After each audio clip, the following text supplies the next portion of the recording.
If you've spent any time researching longevity, you've heard the statistic. By the time you hit middle age, your NAD plus levels have plummeted by 50%. It's presented as an absolute truth on supplement bottles and health podcasts alike. But while the biology of NAD plus decline is very real, the truth is far more nuanced than a single scary number. The reality depends entirely on where you look, how you measure it, and how you live your life. Scientific research confirms that NAD plus levels do drop in critical areas like the skin, the brain, and skeletal muscle.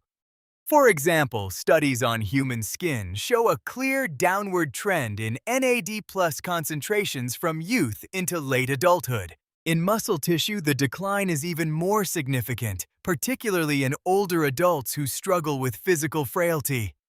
This is a big deal because muscle health is the foundation of physical independence and metabolic rate as we age. However, there's a major catch in the data that most people ignore: blood. For years, we assumed blood tests were the gold standard for tracking this decline. But recent high-quality research involving 7 independent human cohorts found that whole blood NAD plus levels actually remain remarkably stable across a lifespan. This means your blood might look perfectly normal, even if your brain and muscles are running on empty. If you're relying on a standard blood test to gauge your biological age, you might be looking at the wrong map. So why does this decline happen in the first place? It's a classic supply and demand problem. As we age, our internal recycling machinery, powered by an enzyme called NAMPT, becomes less efficient.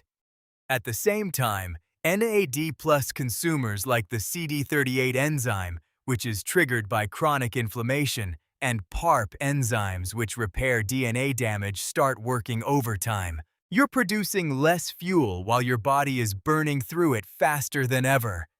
The good news is that this isn't a fixed destiny. Research shows that athletic older adults often have NAD plus levels comparable to people decades younger. While supplements like NMN and NR can help bridge the gap, they work best alongside a lifestyle that prevents unnecessary depletion.